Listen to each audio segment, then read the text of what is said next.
현실적으로 이제 당장 직면한 것부터 차근차근 어떻게 준비해야 되는지 그런 얘기를 좀 알아보겠습니다. 일단은 찬영이 동생도 지금 초등학교 4학년이라서 찬영이 때랑 동생 때랑 또 입시가 완전 바뀌어요, 언니. 그래서 지금 현재 6학년인 애들부터 이제 입시가 개정안이 바뀌게 되고 수능도 좀 형태가 많이 바뀌게 되는데, 그래서 어머니께서는 이제 바뀌게 되는 시점에 두 자녀를 두셨기 때문에 두 가지에 대해서 다 관심 있게 좀 보셔야 될 필요가 있을 것 같아요, 어머니.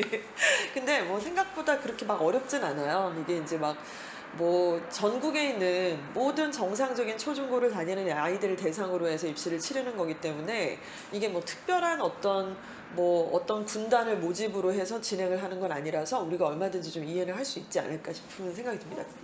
네. 자녀 생각은 정해진 애들이 얼마나 있다고. 그니까요. 계속 너무 자주 바뀌잖아요. 그쵸? 나는 뭐 네. 솔직히 뭐 성적에 맞춰서 대학을 갔지. 네. 그 대학 가려고 그 고등학교 때 그 과를 그니까요. 맞아요. 맞습니다. 진짜. 그게 좀 말이 안 돼요. 네. 앞뒤가 좀 안 맞는 부분이 있는데, 그래서 이제 계속 이걸 파고들다 보면 좀 답답해가지고 이게 말이 돼? 앞뒤도 안 맞고 막 정책도 바뀌고 이러는데, 또 한편 이런 생각이 드는 거예요. 이걸 내가 한탄해봤자 내가 바꿀 수 있는 사람은 아니니까 일단은 뭐 오케이 정해졌으면 내가 할 수 있는 거, 우리 아이한테 내가 미리 세팅할 수 있는 거 이렇게 조금 정리해서 공부해서 한번 해보자. 그럼 이제 하나씩 한번 좀 풀어보도록 할게요, 언니. 찬영이는 지금 현재 중1이잖아요, 언니. 그 동생은 지금 이제 이쪽에 속해 있다고 보셔야 되는데, 우리 찬영이가 고등학교를 이제 입학하게 되는 시점은 2024년도가 될 거예요. 2024학년도가 되겠죠? 예, 안녕하세요, 언니. 예, 앉으세요. 근데 지금 얘네 때는 이제 현재 그 고교 학점제라고 하는 제도가 일단은 도입이 돼요. 현재 중학교 1학년 아이들, 2학년 아이들 이제 도입이 됩니다. 그래서 이제 말 그대로 고교 학점제니까 그 대학 가서 이제 뭐 18학점, 21학점 이렇게 듯이 아이들이 고등학교 때 학점 이수제로 진행을 한다는 얘기예요. 그러니까 우리 때는 이렇게 시간표가 1교시부터 6교시까지 깔려 있고, 지금도 사실은 뭐 고등학교 현장은 그렇기는 합니다만은 이게 이제 2학년, 3학년 되면은 본인이 전공을 희망하는 학과 쪽으로 이제 선택을 해서 학점을 신청을 합니다. 이런 게 이제 찬영이나 지금 이제 현재 중학교 1학년 아이들한테 이제 도입이 된다고 보시면 돼요. 고등학교 올라가면은요. 그럼 이제 뭐가 바뀌나, 이제 이게 참 중요한데요. 혹시 어머니 그 이름이 자녀 이름이 어떻게 되세요? 신성현이. 성현이 어머니. 성현이 동생 있으세요, 어머니? 동생 없어요. 그러면 위에 누나 있나요? 몇 학년인가요, 어머니? 대학생이시고. 오, 일찍 결혼하셨나 보다. 네. 그러면 이제 우리 현재 중학교 1학년 아이들이 고교 학점제가 진행이 되는데, 뭐 이렇게 그러니까 단위수였던 게 학점으로 이름이 바뀌는데 그런 건 별로 안 중요해요. 이름이 바뀌는 건 뭐 그냥 그런가 보다 하시면 되고, 그래서 이제 204단위를 들었던 게 192학점으로 조금 단위라는 말이 학점으로 이름만 바뀐 거고요. 그러니까 학점이 조금 단위가 수가 줄었어요. 192로 줄게 되고, 이제 이 중에는 이제 국영수, 사과 뭐 이렇게 해서 교과도 들어가고요. 이제 창체라고 해서 창의적 체험 활동도 들어가요. 진로 활동, 뭐 창의적 활동 이런 것들이 들어갑니다. 그러니까 약간 주당 수업 시간이 조금 줄기는 했죠. 그러니까 이런 건 뭐 그닥 그렇게 중요한 요소는 좀 아닌 것 같아요. 근데 얘네 때는 이제 도입이고, 얘네 밑에 학년들, 딱 한 살 어린 애들, 지금 현재 중학교 1학년이 아니라 초 6학년 애들부터는 얘네들은 전면 도입이에요. 그럼 이제 우리 아이들 때까지는 이게 뭔 소리냐면은 고교학점제가 진행이 되는데, 현재 지금 고등학생들이 대학을 가는 그 전형하고 크게 바뀌진 않는다는 거예요. 점수 체계가 뭐 갑자기 혁신을 일으킨다거나 그렇진 않으니까 별로 그렇게 고민 안 하셔도 돼요. 그래서 이제 요거는 우리 애 때까지는 이제 상관없구나. 근데 요 밑에 때부터는 고교학점제를 되게 빡세게 좀 준비는 해야 되겠구나. 이제 이렇게 생각하시면 되겠고, 구체적으로 뭐가 바뀌냐면요. 일단은 교육과정이 이제 완전히 개편이 됩니다. 그래서 지금 있는 애들은 2015 교육 개정안인데, 초등학교 6학년 애들부터는 2022 개정교육과 과정으로 이제 얘네가 넘어가게 되는 거죠. 그래서 개정안 자체가 바뀌게 되고, 평가 방식은 지금 현재 고등학생 어떻게 하고 있냐면요. 고등학교 1학년 애들은 뭐 특별히 자사고 이런 애들 빼고는 그냥 다 똑같아요. 국어, 영어, 수학을 4단위로 시험을 보고 이제 공부를 하고요. 그리고 1학년 때는 다들 공통과학이랑 공통사회라는 과목들이 생겼어요. 그래서 옛날처럼 뭐 지학 따로 생물 따로 이렇게 원래 배웠었잖아요. 근데 그건 2학년 때 본인이 선택을 해서 듣는 거고 지금 현재 1학년 때는 그걸 다 묶어갖고 공통사회, 공통과학 이걸 1학년 애들이 다 듣고 있습니다. 전국적으로.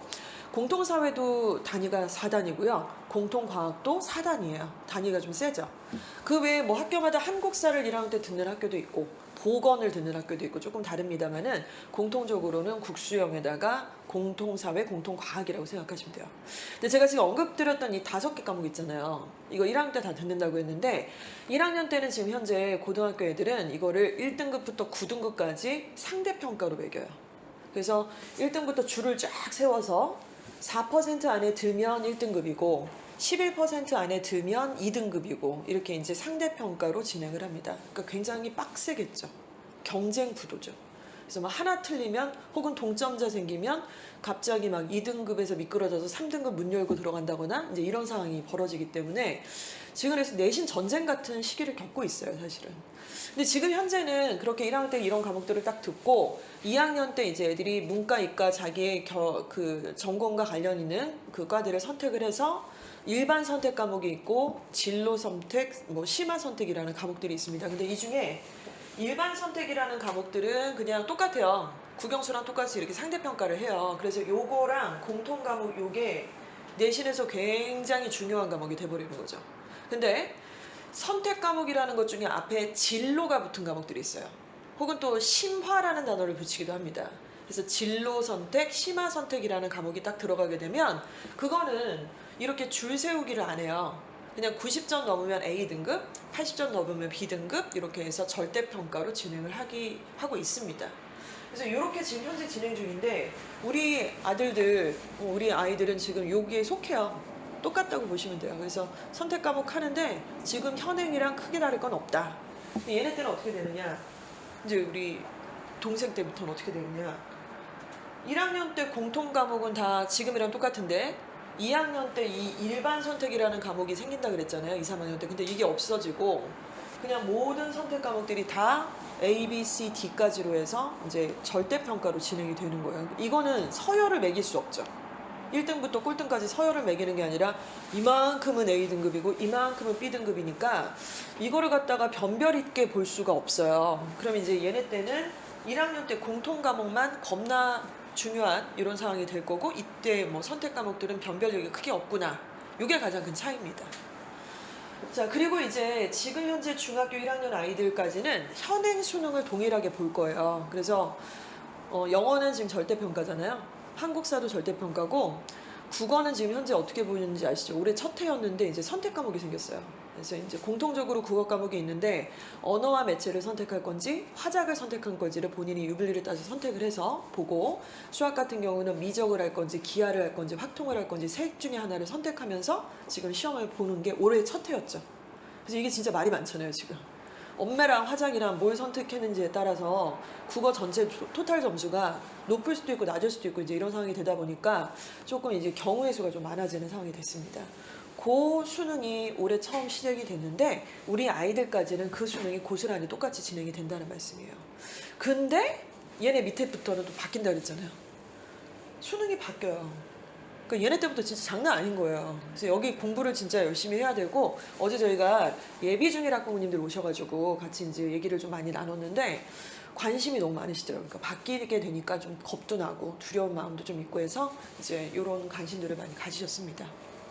자, 요 층은 이렇게 좀 정리가 되실 수 있을 것 같아요. 자, 그렇다면 일단 뭐다? 큰 변화는 없다. 지금 현행 입시랑 거의 비슷하다. 이렇게 보시면 됩니다. 자, 지금 현재 우리 중학교 1학년 아이들이 있잖아요. 내년에 얘네 중2 되네요. 그쵸? 얘네가 내년에 중2가 돼요. 근데 중2가 되는 해에 새로운 정부가 들어서죠. 내년 이제 우리 3월에 대선이 있고요. 교육감도 바뀌죠. 이렇게 되면은 여기는 지금 중학교 1학년인데 우리가 여기다 중2라고 바뀌었어야 되는데 그쵸? 중2라고 바뀌었어야 되는데 아무튼 우리 애들은 이때 새로운 정부가 바뀌게 됩니다. 근데 정부가 바뀌고 대통령 교육감 바뀐다고 해서 입시가 막 확확 바뀌고 그런 게 아니에요. 그러니까 미리 정해져 있는 것들이 있잖아요. 지금 2022 교육개정안이 현재 초등학교 6학년 애들부터 적용이 되는 거고 우리 아이들은 2015 교육개정안이라는 건 이건 법이기 때문에 대통령이 뭐 바꾸고 이럴 문제가 아니에요. 이미 딱 정해져 있고 바뀌지 않습니다. 즉 고교학점제 안 바뀔 거예요. 수능이 개편되는 것도 안 바뀌어요. 그건 그냥 가는 거고 세게 바꿀 거냐 좀 약하게 갈 거냐는 대통령 누구냐에 따라서 조금 있기는 있겠죠. 근데 이제 정해진 것들은 있다. 이렇게 보시는 게 맞고요. 이렇게 쭉쭉쭉 가서 우리 아이들이 이제 중학교 3학년이 될 때는 2023년도가 되고 얘네가 중학교 3학년이 되면 이제 고등학교 선택하셔야 되죠.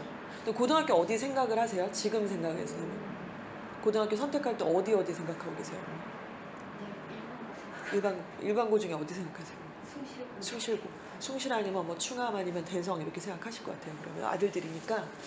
얘네가 중학교 3학년이 되면 이제 고등학교를 선택해야 되잖아요. 얘네 때 이제 자사고 많이 없어지고 좀 이런 분위기이긴 한데 중학교 3학년 때 그 정부에서는 수능 개정안에 대한 발표가 나요. 그러니까 수능이 얘네가 대학 입시 치를 때 변화가 만약에 생긴다 그러면 구체적으로 어떻게 변화가 나올지를 그때 발표를 할 건데 우리 애들은 변화가 없을 거니까 뭐 대단한 뭐가 없습니다. 그래서 이제 얘네가 그 발표를 듣고서 이제 고등학교 입시를 이제 준비를 하겠죠. 원서를 1지망, 2지망 써서 숭실이나 충암이나 대성을 갔어요. 가게 되면 이게 이제 이렇게 하나씩 내려와야 될 것 같아요. 2024년도에 이렇게 되고 고등학교 1학년에 딱 올라가면은 어떻게 되나요? 고교 학점제가 진행이 되는데 전면 시행이 아니라 얘네들은 도입 시행이라고 아까 말씀을 드렸습니다. 그리고 고등학교 2학년이 되면 아직 먼 옛날 뭐 이렇게 되게 많이 남으신 것 같죠? 근데 시간 진짜 빨리 가잖아요. 생각보다 엄청 빨리 가잖아요. 고등학교 2학년에 올라간 우리 아들들이 4월을 맞이하면요. 그때 뭐가 나오냐면 얘네가 고3 때 입시를 치르게 될 각 대학들에서 입시 발표안이 나와요. 우리 대학은 무슨 전형으로 몇 명을 어떻게 뽑을 거야. 우리 대학은 정시로 몇 명 뽑을 거고 수시에서 학생부 교과로 몇 명 뽑을 거고 논술을 볼 건지 말 건지 뭐 이런 것들에 대한 발표는 고등학교 2학년 4월 달에 발표가 나는 거예요. 그건 누가 발표합니까? 대학이 발표하죠. 대학이. 그래서 이제 이 입시에 전국이 정말 들썩들썩 하는데 결정권은 누가 하냐면 대학이 하는 거죠. 대학에서 우리 학교에 어떤 아이들을 뽑을지, 어떤 전형으로 어떤 아이들을 뽑을지 이런 것들을 결정하기 시작을 합니다. 그래서 입시에 이렇게 레이스가 쭉 진행이 된다고 보시면 되고요. 아까 말씀드렸던 내용 그대로 좀 생각을 하시면 될 것 같아요. 네, 결론은 뭐냐면요. 고교학점제가 전면 시행되는 아이들이 아니기 때문에 제가 결론만 말씀을 드릴게요. 저희가 지금 중학교 이제 1학년, 2학년 학부모님들 모시고 제가 간담회 어제랑 오늘 이렇게 계속 진행하고 있는데요. 그 어떻게 들리실지 잘 모르겠어요. 근데 제가 이 간담회 준비하면서 제 아이가 중학교 지금 1학년. 그래서 요 방학 딱 끝나고 나면은 중2가 된다. 내 아이가 이제 이렇게 계속 생각을 하면서 이제 간담회 입시 자료를 좀 준비도 했고 연습도 했었는데 그런 시점에서 저 이주아라는 사람한테 제가 이제 얘기를 하는 거죠. 정말 고1 때 내신이 너무 중요해. 맞아 이주아? 맞지. 예스. 이런 대답이 나와요.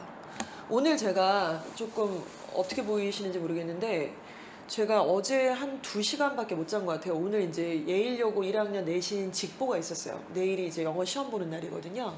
그리고 어제도 직보가 있어가지고 거의 이제 잠을 못 자고 자료를 준비해야 되고 시험지를 만들어야 되니까 이렇게 하는데 이 과정이 준비하는 강사는 뭐 말할 것도 없고 참여하는 아이들도 뭐 말할 것도 없습니다. 와서 이제 밤에 꼴딱꼴딱 새고 애들이 온 거예요. 학교 끝나자마자 오고 또 이번엔 코로나 때문에 시험 일정이 중간에 딜레이가 돼버렸어요.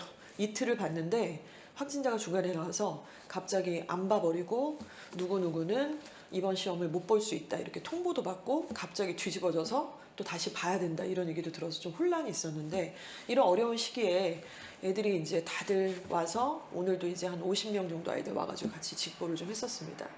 왜 이 말씀을 드리냐면은 현장에서 제가 오전에 있다가 지금 일로 넘어왔잖아요. 매번 뭐 현장에 계속 내신 대비 수업을 하는데 쉽지가 않아요. 쉽지가 않아요. 그래서 서부학군에서 그래도 내신으로 좀 어렵다 하는 학교들이 이제 대성고가 남자 애들 중에 제일 어렵고 여고 중에는 이제 예일여고가 제일 어려운데 저는 이 두 개 학교들을 꽤 오랫동안 내신 대비를 계속 해왔었어요. 그래서 이제 범위라든가 난이도라든가 이런 것들을 가장 현장에서 잘 아는 사람인데 그 고1 내신이 강사의 뷰로 보는 게 아니라 아이의 시선으로 바라보고 또 이제 얘를 초등학교 때부터 국수형 그래도 학원 보내고 과외 시키고 이제 매월마다 그래도 100만 원 뭐 왔다 갔다 하는 이런 돈을 애한테 투자를 하고 있는데 결국엔 우리가 가야 될 목적지가 어딘지 제대로 좀 파악하고 가는 게 저는 되게 중요한 것 같아요. 그래서 정말 목적이 뭐야? 정말로 가야 될 방향이 뭐야? 라고 물어봤을 때 단연코 말씀드리겠습니다. 고등학교 1학년 내신이에요.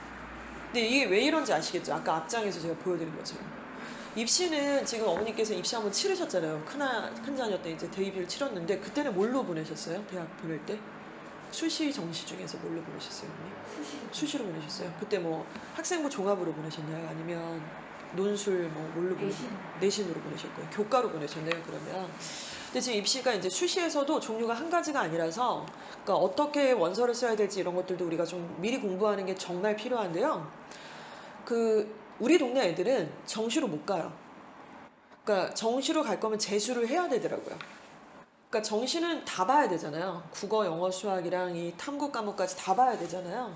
그래서 전국에 있는 애들이랑 경쟁을 해서 그 괜찮은 대학교를 보낸다는 얘기인데 그걸 다 잘하기에는 서부학군이 그렇게 장점이 딱히 없어요. 그리고 이제 원하는 대학교를 가게 될 때 정시로 가는 것보다 수시로 가는 게 훨씬 더 확률적으로 좀 더 높아요. 이유가 뭐냐면 우리 동네 애들이 비교적 목동이나 대치동 애들보다 내신을 좋게 받을 수가 있잖아요. 그렇죠? 같은 실력인 애들이 목동 가면 막 5등급 나올 애가 예를 들어서 우리 동네에서 그래도 3등급 나올 수 있고 다른 동네 가가지고 막 4등급, 3등급 나올 애가 우리 동네 와서 2등급, 1등급도 찍을 수 있는 학교들이 있어요. 다 그런 건 아닌데 이게 되게 유리한 점이잖아요. 그래서 타 지역에서 우리 동네로 이사 오는 애들도 꽤 돼요. 그래서 막 마포 막 이쪽에서 전략적으로 막 치고 들어온단 말이에요. 집도 먼데. 그래서 이렇게 유리한 점이 있단 말이죠. 이제 뭐 뚜껑 열어봐야 잘 나오는지 안 나오는지는 알겠지만은 그래서 내신을 잘 따서 우리 각 고등학교에서 지금 이제 입시를 위해서 준비하고 있는 생기부 전형이라든가 이렇게 학종을 잘 준비를 하고 그리고 대학에서 요구하는 수능 최저 등급들을 한 2과목 정도, 3과목 정도 맞춰갖고 수시에서 6장 원서 써가지고 하나라도 붙으면 보내는 게 좋잖아요. 15개 대학이면 너무 좋고. 근데 이걸 다 떨어지면 이제 정시로 해야 되는데 승산이 거의 없어요. 그래서 이제 주변에 지인 자녀분들이라든가 뭐 옆집 뒷집 해가지고 실적이 좋은 애들은 정시로 가는 애 없어요. 우리 동네는 다 수시예요. 의대도 마찬가지고 다 수시다. 이렇게 보셔야 되겠고 근데 그 수시로 갈 때 공통적으로 제일 중요한 게 고등학교 1학년 내신이라는 거죠. 저게 지금 상대평가로 들어가는 거고 저게 한번 약간 삑사리가 한번 나면은 애가 공부 자존감이 확 무너져 버려요. 그러니까 이런 것들에 대해서 우리가 좀 대비를 확실히 해야 된다가 오늘의 결론입니다. 그래서요, 뭐 영어뿐만 아니라 수학도 마찬가지고 또 국어도 시키신다면 궁극으로는 고등학교 1학년 내신을 잘 보는 아이로 만든다는 게 목표고 잊지 않기 위해서 이거를 각인을 좀 세워주시면 정말 좋겠다는 생각이 듭니다.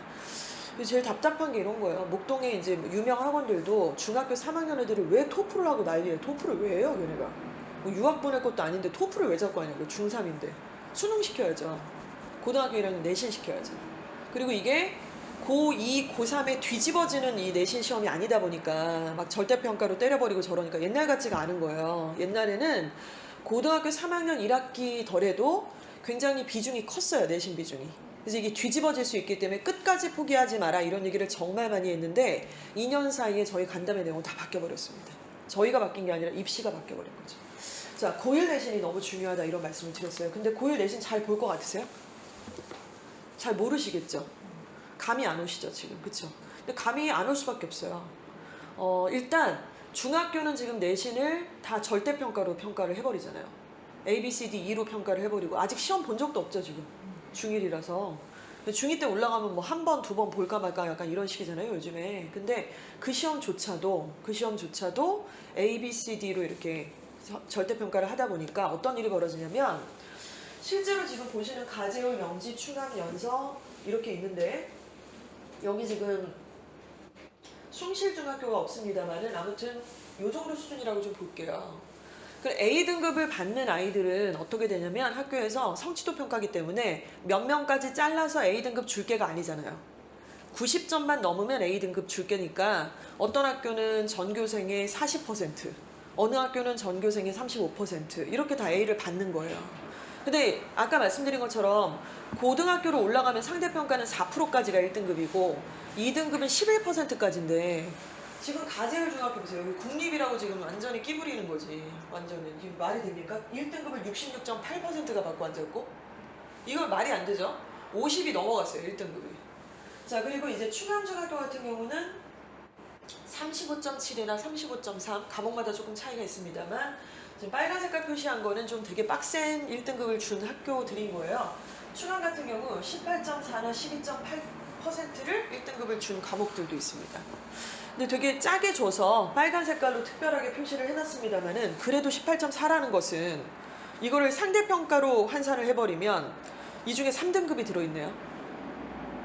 왜냐면은 1등급이 4%, 2등급이 11%인데 중학교 18.4%한테 A를 줘버렸으니까 저 안에는 고등학교 계산법으로 따져보면 3등급인데 A를 받는 애들이 버젓이 있는 거잖아요. 그쵸? 그러니까 얘는 그래도 약과지 뭐 지금 막 50%, 39% 난리가 난 거예요 지금. 근데 이거는 뭐 우리 동네만 그런 게 아니라 그 학교 선생님 입장에서는 뭐 그렇게 짜게 줘가지고 이렇게 할 필요가 없잖아요. 성취도 좋으면 좋은 거니까. 그래서 우리 아이들이 이제 2학년 올라와서 내신을 처음 보게 될 건데 이런 아이들이 너무 많습니다. 엄마 나 올A 받았어. 그러면 이제 우리 엄마들은 이게 우리 때랑 좀 다르니까 올수라는 거야 이게? 약간 이렇게 되죠. 그쵸? 와 올A를 깔아버렸네.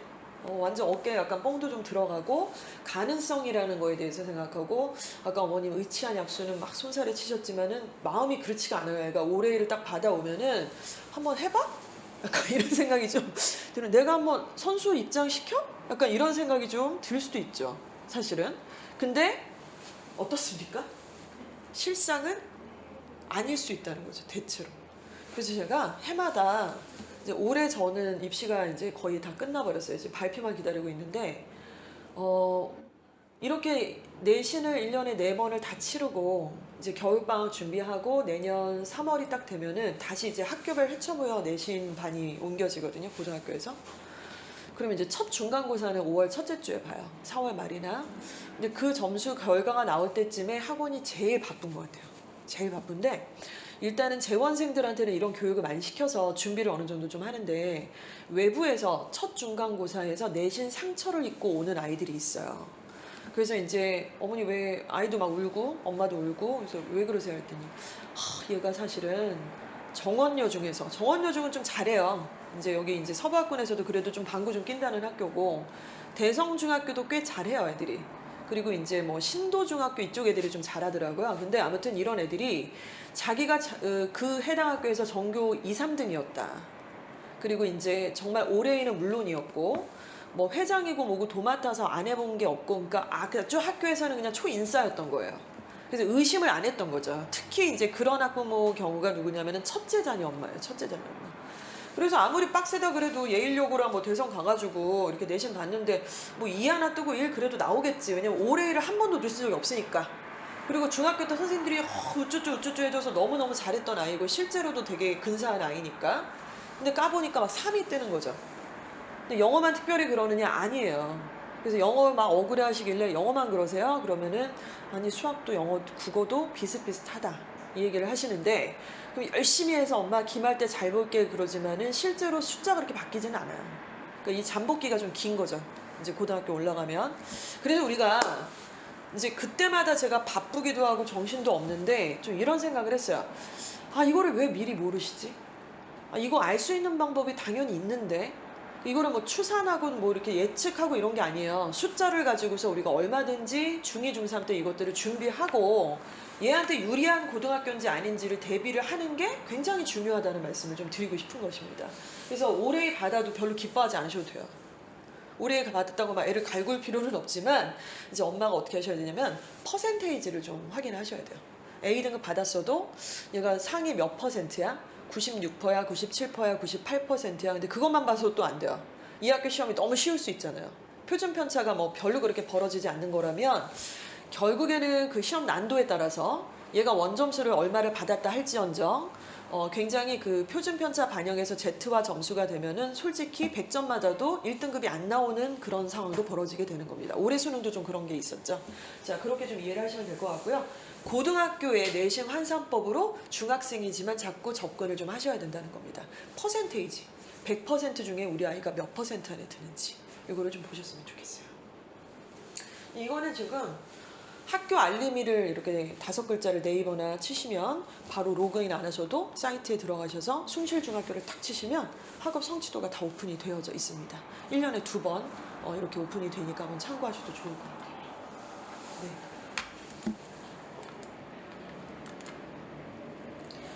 자, 그러면 이제 어떻게 할 거냐면 저희랑 같이 하실 거예요, 이거를. 그러니까 중학교 2학년에 올라가면은 아직은 어리고 조금 말하는 것도 그렇고 뭐 자기 거 물건 챙기거나 이제 뭐 시간 안배한다거나 이런 게 아직 좀 어설프잖아요. 또 이제 아들 가지셔가지고 조금 이제 뭐 딸 같은 아들도 있겠지만은 아무래도 조금 덜렁거리기도 하고 자꾸 놓치기도 하고 이제 그러니까 아이죠 뭐. 근데 이런 아이들이 있을 텐데 저희는 근데 바라보는 시각이 어떠냐면 얘네를 중학교 2학년 8월부터는 저희는 예비고1이라고 명명을 해요. 그래서 올해부터 이게 당겨졌어요. 원래는 예비고1이 11월 달에 오픈을 했었거든요. 그래서 이제 여기가 신사 캠퍼스인데 저희가 구산에 이제 캠퍼스가 3개가 있고 영지에 또 하나가 있어요. 다 고등감만 해요, 거기는. 근데 이제 그쪽으로 이관을 하는 걸 원래 11월에 했다가 올해는 지금 8월부터 시작을 했습니다. 첫 해예요. 그러니까 이렇게 이제 11월에 하던 걸 8월로 당겼던 이유는 여러 가지가 있는데 가장 궁극적으로는 고1 내신을 미리 준비를 해야 되기 때문이에요. 그러니까 지금 얘네들은 중2로 올라가는 것 같지만 6개월 정도 뒤에는 뭐 8개월 정도 뒤에는 이제 좀 있으면은 중3이 된다. 이렇게 이제 시간을 조금 엇박자로 생각을 하실 필요가 있겠죠.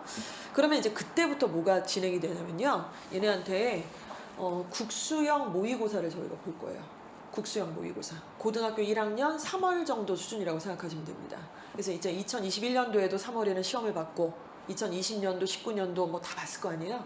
그러면 그 시험 범위는 3월 달이니까 애들이 고등학교 입학하자마자 입학식 지나고 얼마 안 돼서 봤던 시험이기 때문에 범위가 고등학교 범위가 아니에요. 중학교 범위겠죠.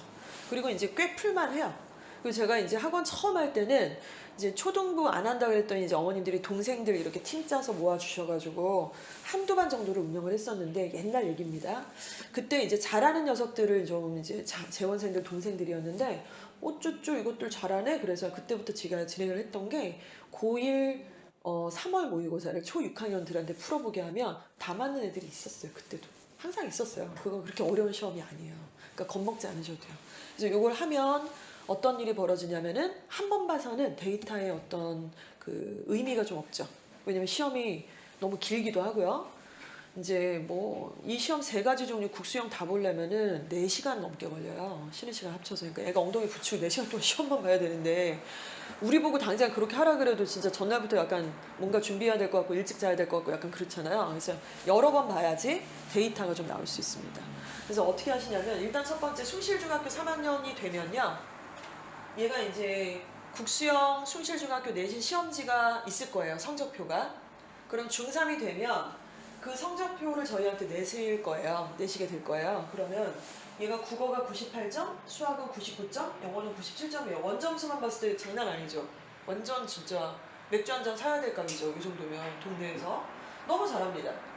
그리고 이제 평균을 보시면은 평균이 꽤 높아요. 평균이 꽤 높습니다. 그러면 숭실은 되게 잘하는 애들만 모였나? 그러세요? 너무 잘하는 애들만 모였어요 지금? 아니죠. 아니잖아요? 근데 평균이 왜 이렇게 높은 거예요? 시험이 너무 쉬운 거죠. 네, 시험이 너무 쉬워요. 표준 편차는 뭐 2자리 숫자고 16.9, 23.4, 22.5 이 정도로 이렇게 퍼져 있으면 평균 주변으로 이렇게 격차가 이렇게 퍼져 있고 인원은 239명 정도 한 학년에 이렇게 되고 있네요. 우리 아들이 국어가 98을 찍었는데 등수로 따졌더니 239명 중에 41.8등을 한 거예요. 국어는. 그리고 이제 수학은 37.2등이고 영어는 39등을 했습니다. 원점수에 비하면 등수가 많이 떨어졌는데요? 전교 2등, 3등 해야 될 것 같은데 그만큼 평균과 표준 편차가 답을 보여주고 있어요. 이 점수가 어떤 점수인지. 그러니까 원점수만 보고 기뻐할 점수가 좀 아니라는 거죠. 분석을 조금 할 수 있다 그러면 얘는 그래서 이걸 100분위로 환산을 해봤더니만 82%, 84%, 83%로 뒤에는 절을 했습니다. 자, 이렇게 점수가 나와요. 82%라는 거는 이거를 이제 100분위로 봤을 때 82%니까 상위로 보면은 17% 정도 되는 거잖아요. 17%. 근데 아까 고등학교 1등급은 몇 %라고 말씀드렸죠? 4%. 2등급은 11%요. 이게 2등급도 안 되는 거예요. 저렇게 되면. 그래서 결국 등급이 333을 찍었어요. 이걸 첫째 자녀를 두신 학부모님이나 아이한테 직접 보여주면은 일단 첫 번째 반응은 인정하지 않아요. 에휴, 가스라이팅 하는구나 니네 지금. 약간 이런 느낌이신가 봐요. 뭔가 이렇게 불안감을 조성해서 학원 수강을 계속 해야 되게끔 만드는 약간 그렇게 생각을 하시나 봐요. 근데 그렇게 할 이유가 있나요, 저희가? 사실 굳이? 오히려 잘한다 하면은 아이들은 또 재밌다 그러고 올 텐데. 근데 이제 너무 이렇게 고등 현장에서 이런 상황이 많다 보니까 좀 답답해요. 그리고 막 뭐 귀엽다 예쁘다 이런 얘기도 물론 중요하고 이제 좋지만 점수 내려고 지금 돈 쓰시고 이렇게 학원 보내시는 건데 목적 자체를 약간 희미해지는 게 좀 너무 견디기가 좀 어려운 부분 중에 하나입니다. 그래서 실제로 이렇게 나와요. 그러니까 이 학생은 지금 저희 재원생이에요. 얘 지금 고등학교 1학년이거든요. 그래서 이렇게 333을 찍었고 얘한테 아까 말씀드린 것처럼 국수형 모의고사를 치르게 한다 그랬잖아요. 요거를 얘네가 중학교 2학년 여름방학 딱 지나면서부터 시작이 되면 중학교 3학년, 즉 고등학교 원서 쓰기 전까지 최소 4번을 보게 돼 있어요. 최소 4번. 그럼 그 데이터가 이제 첫 번째 데이터는 쓸 수가 없을 정도. 특히 뭐 국어라든가 수학 같은 경우는 아예 점수 환산 자체가 불가능한 점수가 나오기도 합니다. 때로는. 그래서 이제 F가 뜨기도 하고 뭐 30점 같은 거를 뭐 등급을 환산하기 애매하니까 그냥 F라고 저희 처리도 하는데 그래서 이걸 보면은 국어가 40% 그리고 수학이 60%, 영어는 그래도 좀 빡세게 시켰더니 90점 나왔어요. 그래서 1등급 약간 턱걸이 했는데 나머지 것들이 지금 퍼센테이지 보시면 5등급, 4등급이에요.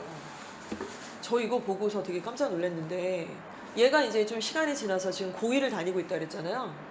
얘는 지금 고등학교를 이제 숭실고를 안 갔어요. 다른 고등학교를 지원했는데 저희가 예상 추산했던 고 레인지 안에 있어요. 얘가 내신 점수도 그렇고 모의고사도 지극히 현실적인 모의고사 점수입니다. 숭실중학교에서 저 정도 맞았고 333 나왔다 그러면은 모의고사에서 이 정도 나온다는 거는 너무너무 지극히 현실적인 그 등급이다. 이렇게 좀 인정을 해주시면 좋을 것 같아요. 자, 그래서 이 친구는 자기는 이렇게 나왔으니까 그리고 엄마도 이제 좀 힘 좀 쓰셨고 수학도 계속 꾸준하게 했고 수학도 이제 상위반에 계속 들어갔다 그랬고 선생님도 애 잘한다 그랬고 뭐 키워보자 그러고 가끔 가다 좀 더 잘하면 갑자기 과학고 얘기도 나오고 막 이런단 말이에요. 그래서 아이는 사실 철석같이 믿었어요. 자기는 과학고를 갈까 아니면 대성을 갈까 이렇게 둘 중에 택일이지 충암숭실은 아웃 오브 안중이었던 거죠.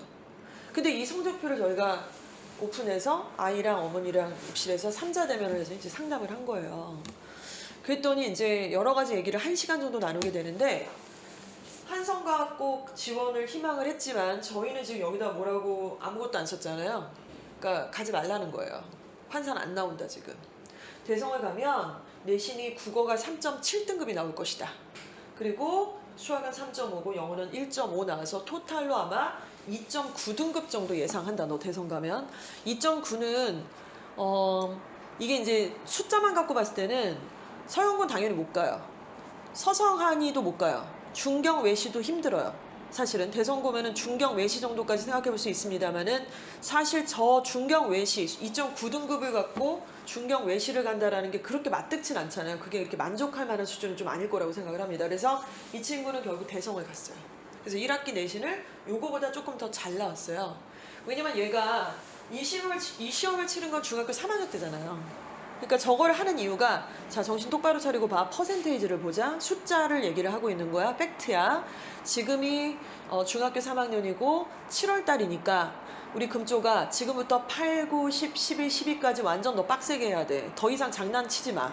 너 고1 때 완전 눈물 콧물 다 흘린다. 그러니까 똑바로 정신 차리고 진짜 빡세게 공부하는 거야. 이래서 이제 끌고 갔더니 올라갈 수 있는 레인지가 좀 있었어요. 목표 점수를 설정을 해줬고 그때 갑자기 뭐 4에서 2등급 올리라 이런 이상한 헛소리 하지 않습니다. 등급도 이제 올라가는 어떤 계단식이 있는 거니까 그래서 얘는 지금 이런 점수들을 받고 생기부 관리를 받고 있는 상태가 되는 거죠. 자, 이걸 꼭 해야만 하겠죠. 그쵸? 어머니 왜 이렇게 현기증 나. 네. 근데 저 이렇게 생각해요. 웬만하면 피하고 싶은 생각도 들고. 징그러 아주 그냥.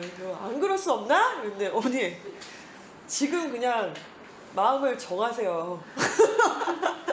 정해졌어요. 뭐 어떻게 할 거예요? 유학 보내실 거예요? 뭐 대학 안 보내실 거예요?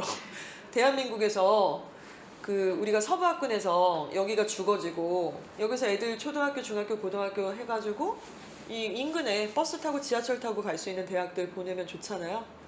또 여기 가까운 대학도 좋은 데도 너무 많고요. 그렇죠? 이거는 공짜는 없는 것 같아요.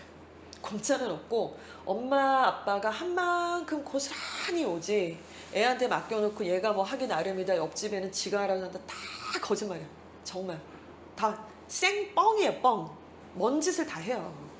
저는 그냥 보낸 집을 본 적이 없어요. 진짜로 단 한 명도 없어요. 별짓을 다 해요. 불법하고 뭐 이런 게 아니라 뭐 이상한 뭐 얍삽한 뭐 이게 아니라 아이를 위해 정서적 지지부터 시작해서 그 시간의 할애랄까 이런 전반적인 것들에 대한 지지 모두가 몇 년간은 압축이 돼서 완전히 폭탄처럼 투하가 돼야지 진행이 되는 거지. 사실 그런 거 없이 아이가 혼자서 뭘 제대로 할 거라고 기대하시는 거는 어떻게 보면 우리가 좀 이렇게 합리화시키는 거죠. 그러니까 너무 어렵고 좀 두렵고 또 나도 너무 힘들고 이제 이런 것들 때문에 그러시는데 할 수 있습니다.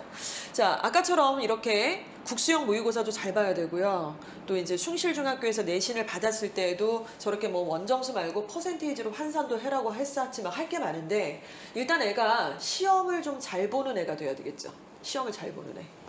그래서 진짜 이게 좀 어려운 것 같아요. 이거를 근데 어머님들이 한번 정색하고 애가 공부하는 걸 한번 관찰을 한번 해보세요. 이제 방학 동안에 좀 어려우시겠지만 힘드시겠지만은 저도 쉽지 않습니다. 근데 애를 한번 관찰해 보세요. 필기한 거, 또 공부한다고 들어갔을 때 이제 소요 시간들, 그리고 이제 수학 문제를 한번 푸는 것들이 뭐 약간 우리가 잔소리하면 걔네들 멈추게 되니까 옆에서 안 보여주면 뭐 안 보여주는 대로 아니면은 가르치는 수학 선생님한테 뭐 영어 선생님한테 얘가 수학을 풀어낼 때 이제 시간 안에 풉니까? 아니면 수식에 대해서 에러가 없습니까? 글씨가 개발 세발입니까? 이제 전반적인 것들을 같이 보시면은 공부력에 대해서 조금 파악을 하실 수 있을 거라고 생각을 해요. 대부분 이렇게 이제 이런 게 중요하죠. 중학교 1학년 때 기본적인 부분들, 2학년, 3학년 때 기본적인 부분이 있는데, 그러니까 저희 학원에 조금 다른 얘기입니다만은 보통 언제 이주화에 보내시나요? 보통은 초등학교 고학년 때 빠르면, 그리고 뭐 이제 입시 치르게 되는 보통 중2, 중3 아니면은 뭐 고등학교 때 이렇게 오시게 되는데 늦게 올수록 적응을 좀 못해요. 왜 못하는지 아시죠? 근데 빡세대요 다닐만 하대요? 학원? 어렵대요? 힘들대요? 어떻대요? 좋대요? 다행이다. 근데 영어 좋아해서. 근데 저희 이주화 어학원에 저는 빡세다는 얘기가 그렇게 좋아요. 애들이 힘들다 그러면 너무 좋아요. 근데 애들이 막 별로 안 빡센데? 뭐 소문은 빡세다고 그러는데 가보니까 별로 안 빡센데 그러면 너무 자존심 상해요. 저는 그래요. 왜냐하면 이 공부라는 게 사실은 얘네한테 적정량을 투하해서 이렇게 소화가 되면 참 좋겠지만은 입시가 고3에 귀결이 안 되잖아요. 지금 보시면은. 고1 애들을 제가 오늘도 어제도 수업을 하고 왔지만은 다 그냥 너무 순수한 그냥 아무것도 모르는 그냥 소년들이에요. 뭐 진짜로 막 헥헥거리고 웃고 앉았고 좀 웃기지도 않은 것 같고 웃고 똥 얘기하고 지금도 웃고 앉았고 막 이런 애들인데 철이 없는데 걔네들이 이제 어떤 결과를 만들어내야 되는 대상이 돼버리는 상황에서 이것이 중학교 2, 3학년, 1, 2학년 때 이게 안 되면 안 되기 때문에 어떤 절대값을 채워서 그 시간을 할애를 해갖고 해내게 만드는 거죠. 그래서 저희 학원은 이제 수업만 하고 집 가는 시스템이 아니잖아요. 차량도 그래서 없기도 해요. 돈도 많이 들어서 없지만은 통과도 안 했는데 집을 왜 가요? 통과를 시켜야지 집을 가지. 그래서 저희가 이제 캠퍼스가 여러 개 있습니다만은 모든 캠퍼스에 동일하게 인테리어 할 때는 가장 큰 교실은 무조건 테스트룸이에요. 교실은 뭐 작은 데도 있고 큰 데도 있는데 가장 큰 교실, 가장 좋은 책상, 가장 조명이 밝은 곳이 조교가 맨 앞에 입실이 쫙 돼 있는 테스트룸입니다. 누가 보면 스터디 카페라고 하시는데 아니에요. 저희 애들은 거기서 그날에 할당된 모든 테스트를 통과해야 귀가 조치가 되는 학원이다 보니까 수업은 3시간 듣더라도 귀가 시간은 4시간 반이 걸리기도 하고 현재 예비고일은 5시에 와서 9시 반에 가는 애들이 태반이에요. 점심도 못 먹고. 근데 그렇게 해야만 이게 되는데 왜 애들이 시험을 못 보느냐? 시험을 본 적이 없어요. 영어 시험이 70분 동안이에요. 듣기 평가를 17문항을 보고 나서 18번부터 45번까지 OMR 체크하는 시간까지 토탈해가지고 70분 동안 지문을 계속 읽어내야 돼요. 근데 그 지문에는 철학적인 거, 또 뭐 정치적인 거, 아니면은 교육학적인 거, 과학적인 거, 이런 비문학적인 요소들이 막 들어가다 보니까 그것들을 에러 없이 읽어 내려가서 답에 대해서 사실 확인도 하고 추론도 하는 시험을 보게 되는데, 이걸 만약에 정말로 정색을 하고 우리 보고 보라 그래도 이 70분 딱 지나가면 완전히 멘탈 털릴걸요? 머리 아파 막 이렇게 될 거예요. 왜 이렇게 기빨린다 진짜 이렇게 될 텐데, 국어를 봐야 되고 바로 이어서 2교시에 수학급 봐야 되고 그리고 이어서 바로 영어를 봐야 됩니다. 쉽지가 않겠죠. 그러니까 이걸 잘 보기 위해서는 바로 공부에 하는 케이던스를 반드시 맞춰야 돼요. 그래서 50분 공부하고 10분 쉬는 거. 50분 동안 스마트폰 하면 안 되고 유튜브 당연히 하면 안 되고 스마트폰이 없으니까 이게 되는 애가 생각보다 별로 없어요. 그래서 저희 학원에 다른 학원 다녔다 이렇게 와가지고 제일 적응 안 된다는 게 시간이 너무 길어요. 시험 보는 시간이 너무 힘들어요. 단어를 그렇게 막 제한된 시간 안에 보라고 하니까 스트레스 너무 받아서 막 돌아버릴 것 같아요. 이러는데 저는 굉장히 좋은 반응이라고 생각해요. 사실은 되게 좋습니다. 자, 조금 중학교 1학년이 되면 50분씩 하고 10분, 50분 하고 10분 이렇게. 근데 이 50분이 뭔가요? 순공 시간이에요. 순공 시간. 쉽지 않습니다. 순공 시간. 오로지 공부에만 몰입을 하는 시간이라고 생각을 해야 되겠죠. 자, 그리고 이제 갈수록 이렇게 되는 거죠. 그래서 이제 요즘에 그 윈터스쿨 혹시 첫째 저녁 보내신 적 있어요, 언니? 보내셨어요. 그때 어디 보내셨어요, 언니? 일산. 일산까지 보내셨구나. 그럼 뭐 이제 윈터니까 막 새벽에 8시까지 입실해야 되니까 7시부터 나가서. 그렇게 일찍까지. 그렇게 일찍 안 갔어요? 오래되셔가지고. 그러셨어요, 어머니? 지금 저희 아이도 이번 겨울방학 때 윈터스쿨을 가요. 강남까지 가는데 데려다 줄 생각은 없어요. 근데 이제 지하철역까지 데려다 줄 건데 8시까지 입실이더라고요. 여기서 강남 대치동까지 갈 거면 6시 반에는 일어나야 돼요.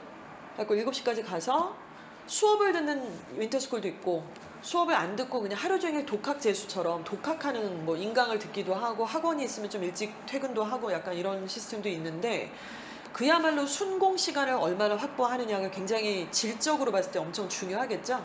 근데 순공을 만약에 정상적인 고등학생이라 그러면 50분, 10분, 50분, 10분, 50분, 10분, 50분 이렇게 해서 만약에 4교시를 자체적으로 돌릴 수가 있다. 이건 엄청난 역량입니다. 이렇게 하기가 쉽지가 않잖아요. 그냥 계속 내리 앉아있을 수 있어요. 우리가 독서실이라는 곳은 공부 빼고 다 잘 되는 곳이잖아요. 알고 보면 뜨개질을 하더라도 목도리 하나를 다 뜨고 나올 수도 있고 막 약간 이런 곳인데, 거기서 그런 딴짓 안 하고 공부를 한다. 그러니까 이런 것들이 기본적으로 갖춰져야 아까 그런 시험도 좋은 결과가 나온다는 것은 너무 자명한 것 같아요. 근데 이거 애가 혼자 할 수 있을 것 같으세요? 어떠세요? 어려울 것 같죠? 저보고 하라고 해도 싫을 것 같아요, 솔직히. 근데 제가 이제 요즘 간담회 때 이제 이런저런 말씀 많이 드리는데, 주변에 이제 좀 정말 너무 좋은 대학교를 보낸 엄마들을 보면 뭐 애가 뛰어난 것도 있고 집안 자체가 또 공부 잘하는 집안이 또 있어요, 보면은. 그리고 엄마 아빠 똑똑한 사람도 있고 있는데, 이제 엄마 아빠가 똑똑해서 애가 유전적으로 어떤 뭐 여러 가지를 타고 태어났다, 그거 말이 안 된다고 생각하진 않는데, 그분들이 그것만 있어서 좋은 데를 보낸 건 절대 아니더라고요. 일단은 저 케이던스에 같이 호흡을 하는 거예요. 야, 운동해. 너 진짜 이 체력이 뭐야? 너 지금 살도 빼고 체력이 개판이니까 엄마가 PT 끊어줄 테니까 운동해. 이러지 않아요. 예를 들어 PT를 끊어줘도 엄마가 같은 공간에서 엄마도 운동을 해요. 그러니까 진짜 그런 집 많잖아요. 은근히 있잖아요. 많진 않지만. 제가 아는 어떤 그 지인분은, 그분이 이제 아들이 둘이었는데 큰애를 한가람 고등학교를 보냈고 둘째를 전주 상산고를 보냈어요. 둘 다 이제 아무튼 한 명은 재수하고 뭐 해갖고 의대도 한 명 가고 이제 좋은 데 갔습니다. 서울대를 하나는 재수해서 가고 하나는 연대 의대를 이제 현역으로 입학을 했어요. 근데 그 언니를 제가 이제 이 아이들 초등학교 때부터 어떻게 키우는지를 이렇게 좀 지켜봤는데, 운전도 못해요.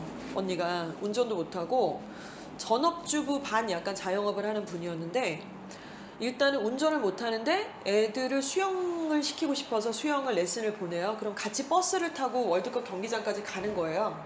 그럼 우리 같으면 저 같으면 수영하라고 그러고 나는 장 보러 갈 것 같아요. 솔직히. 그리고 뭐 나도 이제 한 바퀴 돌고 올 것 같은데 안 그래요. 애가 수영하는 걸 다 지켜보고 있어요. 근데 그거를 한두 달이 아니라 몇 년 동안. 그러니까 이거를 해서 한번 공통점을 생각을 해보세요. 또 이제 피아노 레슨을 그 언니가 시켜요. 남자애들인데 피아노 레슨을 초등학교 저학년 때부터 시키는데 레슨은 일주일에 선생님이 한두 번 오시잖아요. 그래서 그 시간은 선생님하고 애하고만 둘이 하는데 중요한 거는 그 시간만 갖고서 이 실력이 늘질 않으니 매일마다 1시간씩 연습을 해야 되는데 그 연습 시간에 이 언니 옆에 앉아 있는 거예요. 근데 이제 남자애들이 엄마 옆에 앉아있으면 안 좋아하잖아요. 근데 이제 그런 관계가 아니니까 앉아있을 수 있었던 거겠죠?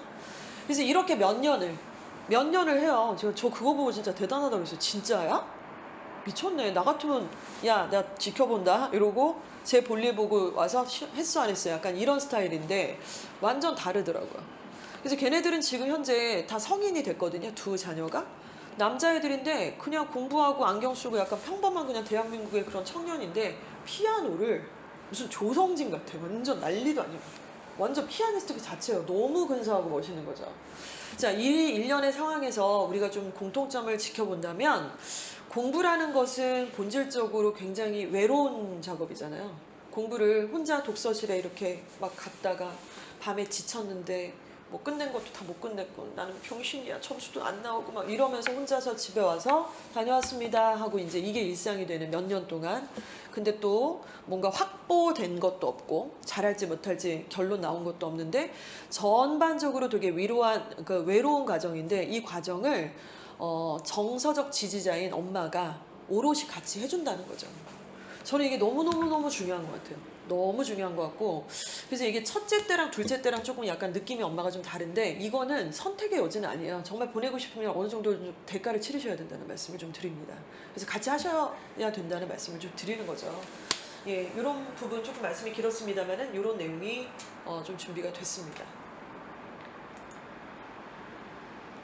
예, 그래서 이제 미만고 아까 말씀드렸던 미리 만나는 고교 내신 성적표를 곧 중학교 3학년 때 저희가 2번 정도 상담을 할 거예요. 저 시험은 이제 4번 이상을 볼 거고 그러면 이제 어머님께서 처음에는 저런 성적표 막 도표 나오고 막 숫자 나오면은 좀 약간 답답하고 잘 이해가 안 가는 것도 있고 왜냐면 이거 되게 그렇게 막 엄청 자세하게 설명이 안 나와 있어요. 그냥 숫자로만 딱딱 박혀 있기 때문에 이게 잘 이해가 안 가실 수도 있기 때문에 저희랑 계속 얘기를 많이 하시면서 소통을 좀 하시면 너무 도움이 될 것 같고요. 저 시험이 올해로 이제 4년 차가 넘어갔거든요. 근데 꽤 은근 유명해졌어요. 지역에서. 그래서 외부에서 저 시험 응시해서 유료로 보는 경우들이 생기기 시작을 했습니다. 이 시험을 보게 되면은 지원하고자 하는 중학교가 한 2군데 있으실 거예요. 지금 아까 어머니께서도 숭실 아니면 대성, 숭실 아니면 충암 이렇게 생각을 하시는데 그럼 이제 그 고등학교 갔을 때 내신이 몇 등급 나올지가 저희가 추산이 다 되고 이 추산치는 생각보다 굉장히 비슷해요. 왜냐면 저희가 이거를 대충 이렇게 해가지고 하는 게 아니라 저희가 고등부 재원생이 있잖아요 지금. 그래서 오늘도 입결 발표 나서 한양대 동명여고 나와서 지금 한양대 이제 학종으로 붙은 애가 아까 지금 발표가 나갔고 막 우리가 소리 지르고 박수 쳤는데 입결이 나오고 있고 그 뒤를 이은 해당 고등학교에 고2가 있고 고1이 있고 중3이 있고 중2가 있으니까 얘네가 또 한 10명, 20명이 아니라 해마다 한 100명 이상이란 말이에요. 이제 걔네들의 추산 점수를 저희가 가지고 있어서 지역에서는 굉장히 꽤나 정확한 예측이 가능하다는 말씀을 좀 드릴 수 있습니다. 그래서 요거는 너무너무 중요한 꿀팁이니까 같이 대비하시면 된다 이런 말씀입니다.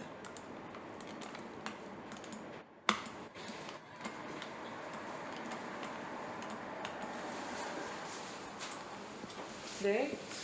미만고는 이제 계속 진행 중이고요. 미만고 언젠가 들어봤는데 하실 때쯤에 이제 내년에 이렇게 같이 진행을 좀 하신다고 생각을 하시면 될 것 같아요.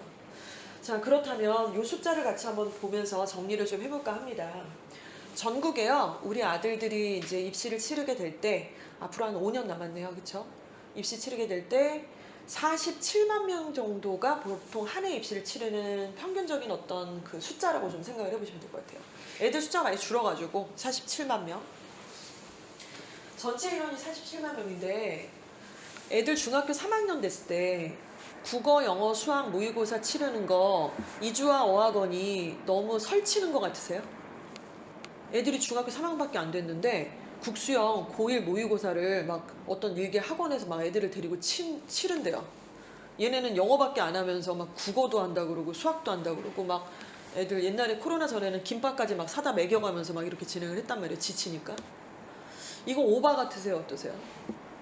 이거 저희만 하는 거 아니에요. 다 해요. 이쪽 동네에서 아무도 안 하고 있는 것 뿐이지. 목동이 안 할까요? 당연히 해요. 대치동이 안 하나요? 당연히 하고. 학원에서 안 하면 엄마들이 해요. 어차피 저 교육청 사이트 들어가서 다운 받아가지고 그냥 바로 시험을 볼 수 있는 거잖아요. 답지도 나와 있고 얘 점수 채점을 해보면 그 점수 채점에 맞춰서 100분위 성적표 기준도 있단 말이에요. 그러니까 내 새끼가 몇 등급이고 몇 퍼센트까지인지를 다 확인할 수 있는 상황이 됐기 때문에 요즘이 아니라 그냥 원래 옛날부터 다 해왔던 거예요. 중학교 3학년 때 당연히 해왔던 것들입니다. 근데 그렇게 중학교 3학년이 고등학교 1학년 3월 모평을 봤더니만 국어랑 영어랑 수학이 너무 예쁘게 딱 1 찍은 애들이 있겠죠. 많지는 않지만 있을 거예요. 그쵸? 있는데 걔네가 몇 명이냐면은 47만 명 중에서 18,800명입니다. 18,800명. 그러니까 전국에서 한 18,000등 정도 하는 애들은 이제 여기에 속하는 거죠. 국수형이 중3 나부랭인데 1등급이 나오는 거예요. 고1 게. 이 정도가 돼요. 자, 그런데 오른쪽으로 가보시면은 역시 전체 인원이 있고 전국에는 그놈의 의치한 약수 대학교가 있잖아요. 의치한 약수 학과들이 있습니다. 전국에 지방의 약대도 있고 지방의 의대도 있는데 그 의대, 약대, 한의대, 수의대를 싹 합쳐가지고 정원을 합쳐봤더니만 걔네가 몇 명이냐면 6,000명이에요. 6,000명. 자, 여기는 18,800명, 여기 의치한 약수가 6,600명입니다. 그러니까 의치한 약수 간다고 해서 뭐 올 A 1등급이 다 나오는 애들만 가는 건 아니라는 거예요. 112도 있고 이제 이렇게 되는데 결국에는 18,800명 중에서 의대도 가는 거고 약대도 가는 거고 치대도 가는 거고 수의학과도 가는 거고 또 그중에는 뭐 경영경제로 빠지는 애들도 있을 거고 이제 이렇게 숫자가 맞춰지겠죠? 자, 그리고 그렇게 막 너무 난다긴다는 애만 있는 거 아니니까 국어, 영어, 수학 중에서 보통 그렇게 다 싹 예쁘게 111은 아닌데 112야 아니면 112야 요즘 1, 2등급 정도 나와 막 약간 이렇게 되는 애들은 몇 명이냐면은 전체 중에 47,000명이에요. 47,000명 중3일 때 고1 때 말고 중3일 때 그럼 이 47,000명의 인원을 보면은 의치한 약수가 아까 6,608명이었잖아요. 그러니까 요 애들이 결국엔 여기를 거의 다 간다 이제 이렇게 보셔야 되겠죠? 그쵸? 그리고 우리가 우리 애는 뭐 그렇게까지 선행은 안 시켰어. 중학교 3학년은 학교 내신만 열심히 했고 그냥 뭐 이주와 보내가지고 영어는 1등급 나오더라. 거기는 그렇게 자꾸 수능 모의고사를 봐가지고 자꾸 성적표를 주더라고. 근데 영어는 1이 나오더라고. 92가 나오고 93이 나오더라고. 근데 저희 성적표 믿으셔도 돼요. 저희는 지금 시간 체크 다 해가지고 노출 안 된 시험지만 이제 수급을 해가지고 편집해서 보고 있기 때문에 요 애들이 94,000명이에요. 이게 이제 수학만 2등급이 나온 애도 있을 거고 영어만 나온 애도 있을 거고 그래서 한 과목만 2등급이 나온 애들이 전체 47만 명 중에 94,000명 정도가 된다는 말씀입니다. 자, 그런데 학부모님들 지금 큰 욕심 없다고 그러시지만 어찌됐건 15개 대학 정도는 보내고 싶으신 거 맞잖아요. 15개 대학의 정원이 42,000명이에요. 그럼 여기서 숫자가 제일 비슷한 게 어디예요? 여기랑 여기네요. 그쵸? 그러면 15개 대학 이상을 보내겠다. 그 말인 즉슨 1, 2, 2 정도는 나와야 된다는 말씀을 드리는 거죠. 중학교 3학년 때.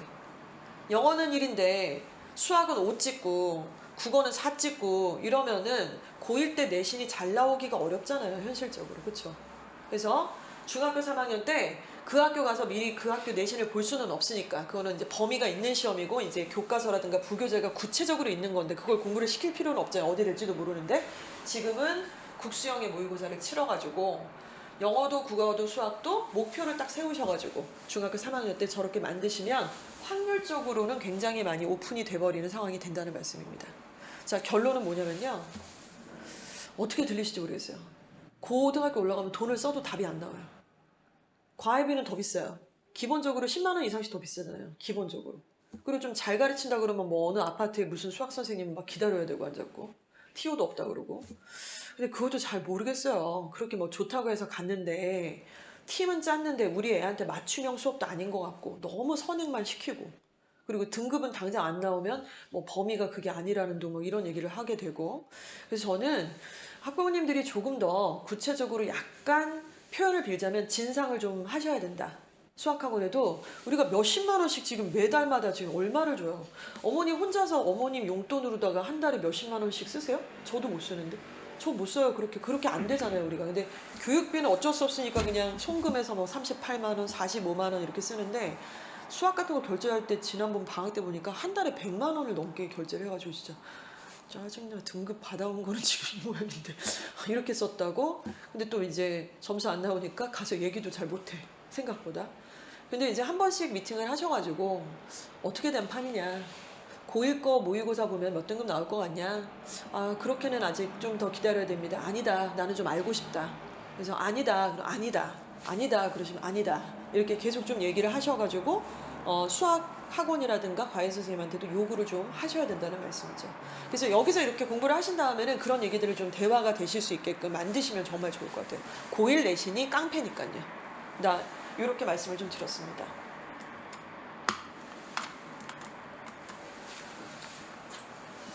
네. 자, 그래서 결국 고등학교 올라가서 내신이 한 1.3에서 1.5등급 정도 나온다는 얘기는 그냥 전교 5손가락 안에 들어간다는 얘기거든요. 1.5, 1.8.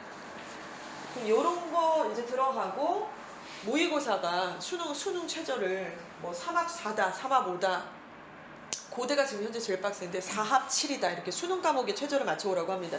이걸 맞추면 이제 의치한 약대를 가는 거예요. 근데 여기 보내는 엄마는 고등학교 가서 시작하는 사람은 단 한 명도 없어요. 그러니까 중2 때부터 보통 시작을 하는 거고 등급을 모든 과목을 동시에 올리기가 어렵거든요, 사실은. 영어를 올려놓으면 뭐 수학이 떨어진다 할까? 수학을 올려놓으면 나머지가 좀 이렇다 할까? 보통은 그렇습니다. 내신도 마찬가지고. 그래서 약간 이 시즌별로 순차적으로 조금 약을 좀 쓰실 때 확실하게 좀 쓰셔야 되는 부분이 좀 있는 것 같아요. 그래서 이렇게 가고 근데 이제 여기서 이런 게 있어요. 이제 뭐 이거는 나중에 고등학교 올라가시면 조금 더 자세하게 말씀을 드리겠습니다만은 보통 이제 학부모님들도 그렇고 자녀들도 그렇고 눈앞에 있는 시험이 제일 중요하잖아요. 그러니까 아무리 이 얘기를 들어도 이제 중학교 2학년 올라가서 숭실중학교의 내신 시험이 결과가 가장 크게 와닿게 돼 있어요. 그게 현실적으로 숫자로 딱 박혀서 내 눈앞에 실물로 보여지는 거니까. 그리고 고등학교 올라가면은 또 내신이 그렇게 또 중요하다고 하는데 그 등급이 당연히 또 중요합니다. 근데 여기서 또 하나 반드시 고려하셔야 될 게 우리 아들들의 수능의 모의고사 등급이에요. 내신은 내신인데. 숭실에서 1.9 찍고 2.0 찍으면 뭐예요? 모의고사 점수가 안 나와서 최저를 못 맞추면은 명지대밖에 못 갑니다. 아무리 내신이 잘 받아도. 그래서 내신은 내신대로 완전히 올려놔야 되지만 객관적으로 수능에서 최저를 맞출 수 있는 과목들의 실력을 좀 갖춰줘야 된다는 거죠. 그래서 이 쌍두마차가 같이 좀 올라가야 되는데 맞추는 애는 예를 들어서 1.8이면은 이렇게 고대 연대 정도까지도 갈 수 있는 거고 못 맞추면 이제 뭐 최저 없는 학교 써야 되는 거예요. 명지대, 광운대 뭐 이런 데 써야 되는 그런 상황까지도 좀 벌어지니까 요거는 지금 복잡해서 순차적으로 추후에 말씀을 좀 드리겠습니다. 네, 아까 케이던스 말씀을 드렸고요. 고등학교 이제 학습할 때는 저렇게 순공 시간이 좀 확보가 돼야 된다 말씀을 좀 드렸습니다. 근데 순공 시간 확보하기 위해서는 반드시 그냥 할게요. 말씀드린 것처럼 학부모님들의 호흡이 너무 중요한 것 같아요. 아이들은 어리면 어릴수록 부모님을 엄청 따라하는 거 아시죠? 그쵸?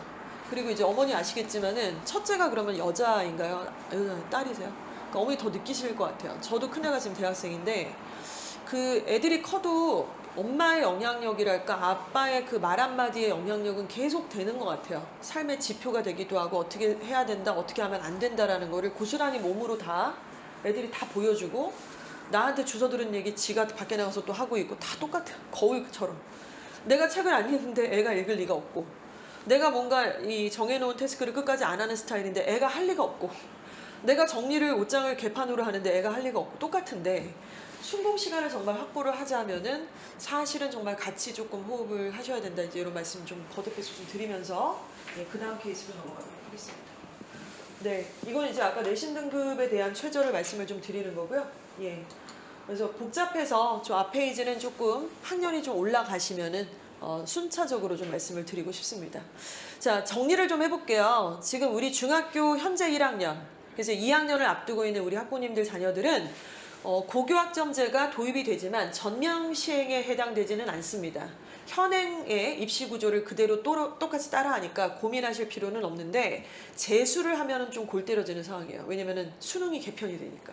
수능이 이제 완전히 서술형이 들어가고 절대평가가 될 확률도 있기 때문에 얘네 때 무슨 수를 쓰더라도 한번 그냥 딱 끝내버려야 되는 약간 그 미션은 좀 있으세요.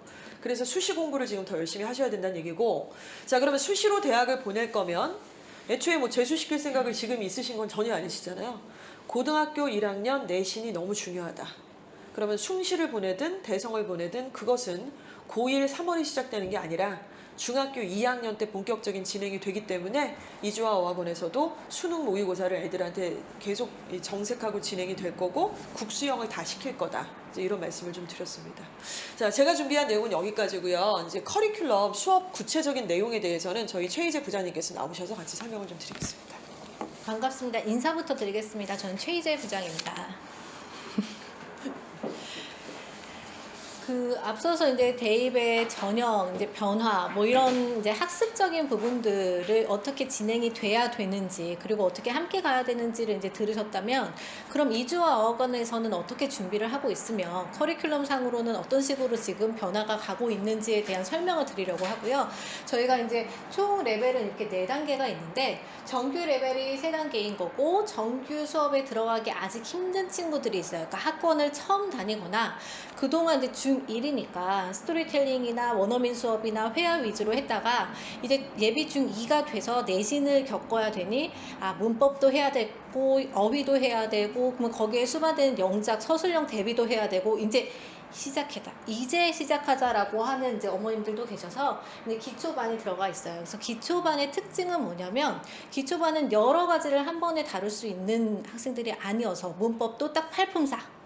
그래서 팔품사의 명사, 대명사가 과연 무엇이고 이 팔품사가 어떻게 문장 요소로 연결이 되고 그럼 문장 요소로 갔을 때 문장이 어떻게 구성이 되는지 아주 기본적인 개념을 익히는 반이에요. 그래서 그 기본적인 개념을 익히면서 독해도 단문, 장문 이런 거 이제 소용이 없어요. 시작하는 단계이기 때문에 문장 구성 요소를 가지고 문장을 만들 때 어떤 식으로 문장 구조가 나뉘어져 있는지 그리고 우리가 알고 있는 어휘 배워야 되는 어휘 이런 것들을 차근차근 시작하는 단계거든요. 그래서 이 기초반 같은 경우에는 예비 중1 그다음에 중1 그래서 지금 현재 예비 중2까지 다 속해 있는 반이고요. 정규 클래스로 넘어가면 정규 클래스에서는 문법의 이제 형식, 종류 그리고 예비 중2다 보니까 무엇보다 학생들이 첫 시험을 앞두고 있어요. 그러면 각 학교마다 출제되는 첫 번째 1학기 중간고사에 나오는 내신 문법은 사실은 되게 뻔하거든요. 근데 그거를 한번 다루고 들어가는 거랑 그때 닥쳐가지고 공부하는 거랑은 분명히 이제 차이가 있기 때문에 그 부분에 대한 점검이 들어가는 거고 내신 문법 플러스 독해 이제 단문까지 진행을 합니다. 그래서 이제 상위반으로 올라가면 작문을 하면서 본인이 직접 글을 에세이를 써보는 거예요. 서론은 어떻게 구성이 되어 있으며 그 다음에 본론은 어떤 식으로 뭐 대조라던가 비교라던가 예시라던가 어떤 식으로 보완을 해줘야 되는 거고 마지막 마무리는 어떻게 해야 되는지 본인들이 글을 쓰면서 이렇게 글이 구성이 되어 있는구나도 파악을 하고요. 특히나 이제 상위반 같은 경우에는 수능 모의고사를 진행을 해요. 그래서 듣기 모의고사로 진행을 해서 조금 더 고교 내신에 좀 적합한 실전 훈련이 가능한 반으로 구성이 되어 있어요. 그래서 단계별로 학습 목표도 다르고 거기에 따른 커리큘럼도 다르고 단 들어가는 영작 수업은 동일한데 영작을 처음부터 잘할 수는 없으니까 단문으로 그 다음에 조금 길게 그 다음 전체 이렇게 단계별로 저희가 진행을 하고 있습니다. 그리고 두 번째로 이제 설명을 드릴 거는 어머님들 다 이제 제가 드렸는데 학생들 테스트 본 거를 드렸어요. 잠깐 확인해 보시겠어요? 괜찮습니다.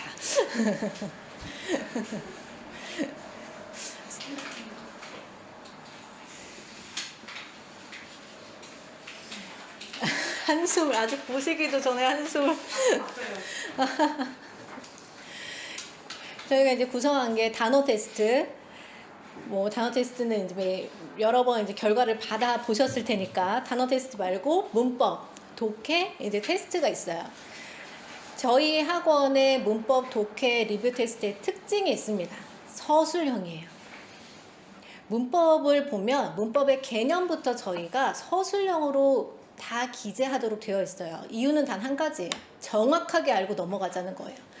객관식으로 문제를 냈거나 아니면 그냥 두 개 중에 고르시오 라는 문제를 내면 학생들이 정확히 몰라도 찍어서 또는 이거인 것 같아서 감으로 그냥 넘어가는 경우가 있거든요. 근데 사실 그거는 학생들의 실력 향상에 전혀 도움이 되지 않죠. 그래서 서술형으로 학생들이 정확하게 오늘 배운 문법의 개념이 무엇이고 그래서 이걸 영작으로 만들었을 때 순서별로 만들었을 때 어떻게 진행이 되는지, 근데 이것도 이제 단계별로 할 수 있는 범위가 있어요. 그래서 가장 기초되는 반은 문장 요소 뭐 이런 거를 지금 배우기 때문에 그냥 빈칸 채우는 거, 그리고 그거에 대해서 해석 쓰는 거. 그래서 가장 기본적인 단계는 이렇게 진행을 하는 거고, 그 다음에 이제 두 번째 단계로 넘어가면 좀 복잡해지죠. 그래서 문법 개념 같은 경우에도 특징을 쓰는 거 있고 생략하는 거, 예외사항 쓰는 거 있고 학생들이 다 이걸 적어야 되고, 문법 개념 테스트 같은 경우에는 다 맞아야 통과해요. 그러니까 보통 저희가 이제 테스트를 할 때 커트라인이라고 해서 뭐 20%, 30%, 즉 뭐 3개 틀리고 4개 틀린 거는 통과 처리해주고 이러는데 개념만큼은 다 맞아요. 왜냐면 가장 기본적인 거잖아요. 그래서 다 맞아야 통과 처리하는 거고, 불규칙 변화표 암기 분명히 해야 되는 거고요. 그리고 단계별로 이제 조금 이제 기본반 같은 경우에는 순서 배열이 들어가 있고, 그 다음 좀 높은 단계면 영작하는 걸로 바뀌어요. 그래서 영작하시오, 바꾸시오 이렇게 되어 있어요.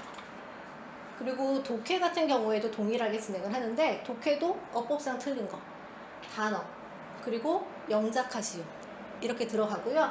또 하나 제일 중요한 게, 이거는 모든 레벨에 들어가는데 요약문 완성이에요. 그러니까 학생들이 선생님이랑 같이 공부할 때 내용을 알겠는데 집에 가면 모르겠대요. 그런 학생들이 은근히 많아요. 그러니까 선생님이랑 같이 호흡할 때는 다 이해를 하는 거예요, 한국어로는. 근데 집에 가서 과제하려고 지문을 딱 펼쳤는데 무슨 내용인지 모르겠고, 선생님이 요약문을 정리해 주지 않고 이제 뭐 거기에 과제에 있겠죠. 그러다 보니까 본인이 쓰기도 되게 버거운 거예요. 그래서 그런 친구들을 위해서 리뷰 테스트 할 때는 요약문 완성까지 다 들어가 있어요. 그래서 한 번 더 본인이 상기를 시키고 어떤 내용을 배웠는지 확인하고, 그리고 요약문 완성을 통해서 결국 나중에 그 학생들이 요약문을 쓰거나 아니면 주제 글쓰기를 쓸 때 어떤 식으로 글의 구조를 만들어야 되는구나, 이걸 배우는 거죠.